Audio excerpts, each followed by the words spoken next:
Hello, my name is Dan Colgan, and welcome to day 15 of my December Christmas Carol Countdown. The carol I would like to look at today is Once in Royal David's City.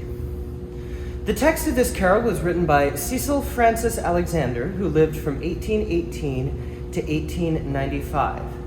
This was a pullout from her hymnal written for children on phrases of the Apostles' Creed. You might also recognize All Things Bright and Beautiful from this collection as well. Alexander was the wife of an Irish pastor and wrote about 400 poems. This was her second published book of poems and really sold quite well. Its profits helped fund a school for the deaf run by her and her sister. It's been said that by the end of her life, although she had servants and lived quite comfortably, she was always caring for the sick and for the poor as well.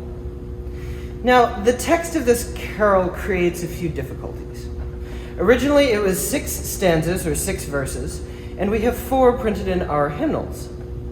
What was verses 3 and 4 were simply omitted, leaving us with what was 1, 2, 5, and 6. Most hymnals tend to leave those 2 verses out, as we did here. The Episcopalian hymnal 1982 chose to rewrite them, changing their meaning quite a bit. So what's wrong with them? Well, as hymn scholar Raymond Glover states, they describe a, quote, childhood that is neither real nor psychologically sound for Jesus. And of course, I'd like to read them. So, beginning at what was verse 3. And through all his wondrous childhood, he would honor and obey, love and watch the lowly maiden, in whose gentle arms he lay. Christian children all must be mild, obedient, good as he. For he is our childhood's pattern. Day by day, like us, he grew.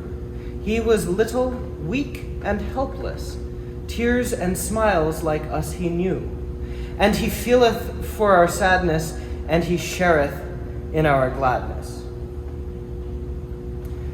This carol has gained quite a bit of notoriety as the traditional opening carol for the service of 9 lessons and carols. In that service, the carol is sung a cappella, traditionally by an unchanged male voice who leads the procession, singing verse 1. Then verse 2, usually the choir will enter, followed by verse 3 with the congregation. And if you're a choir guy like me, you probably have memories of memorizing all of these verses and trying to carry that candle in a dark church and trying not to trip over anyone while you're singing this. And anyway, this whole tradition is also the tradition at King's College, Cambridge, where it began in 1918. That service of 9 lessons and carols is televised every year.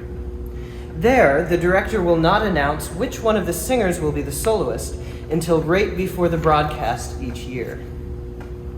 The tune associated with this text is named Irby, spelled I-R-B-Y. It was written by Henry J. Gauntlet for this text. Gauntlet was an organist and choir master at many churches around England. He also designed organs, lectured, published books about church music, and was an important figure in that field at the time. He wrote thousands upon thousands of tunes, maybe even up to 10,000. Mendelssohn even lauded him as one of the finest tune writers of the time. Sadly, Irby, this tune here, is essentially the only one of those still widely in use today. I'll play the melody of this by itself, followed by a full harmonization as it appears in our hymnals.